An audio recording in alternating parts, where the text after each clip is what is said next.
My son is 2 years old and very sensitive to the spiritual world, and is like me, he can communicate with those who have passed.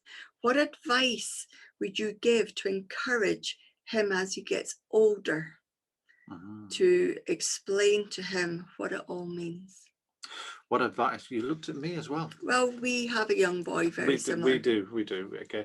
What I would say to encourage the boy will be to let him have his childhood, because I'm a firm believer when it's time for him to come forward, they will, and he will know it, and he will ask the questions of it. We can encourage and say it's normal. That's what I've done with my son, and then just say, well, just go off and play. Let them have their childhood. They're going to grow up quick enough. But we can, as he grows on, just give him that reassurance. What his experience is normal and natural, and it's just loved ones that want to be around him, just to protect and uplift and inspire and things. So keep it very, very simple. Let them grow up, let them have their childhood. That's the best we can give. I'm not one of these people that believes that we should be developing children. I know it happens. I know Gordon Higginson was developed at a very, very early age, but he was a vital part of spirituality and spiritualism. But again, it's a personal choice. That's only my opinion. I've heard people that I know that are training their daughter at the moment, who's very, very young. They've asked me to be involved, and I've said no, and I've given my reasons for it. I think children can be cruel in school. So again, life is hard enough, so let them grow up. But have that education. It's your firm belief. Like Orthodox religion, we can grow up within spirituality, spiritualism, whatever your faith and belief is, so we can encourage it that way.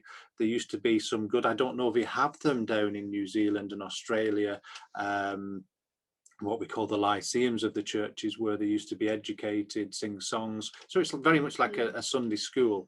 That'd be a good thing if you had them, but I've seen people shake their heads.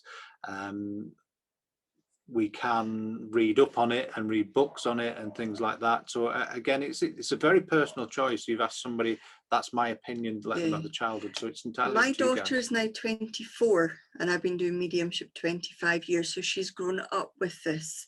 She's gone to churches with me, as I've demonstrated.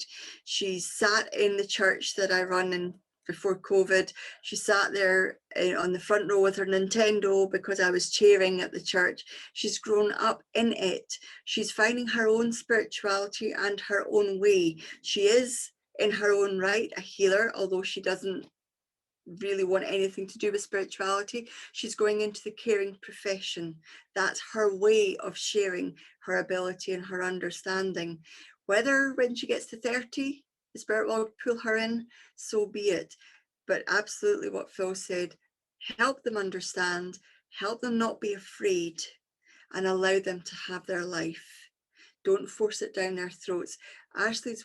My daughter wasn't forced down her throat, but I was a single parent for 10 years, so I had no option but to take her with me to churches. She was sleeping in the back of the car on the way home at 10 o'clock at night because she was just a little thing at that time. But that was our life. She grew up with it, but she's not wanting to be a medium, but she does believe in the spirit world. She has her own spirituality. Allow it to happen naturally. Yes.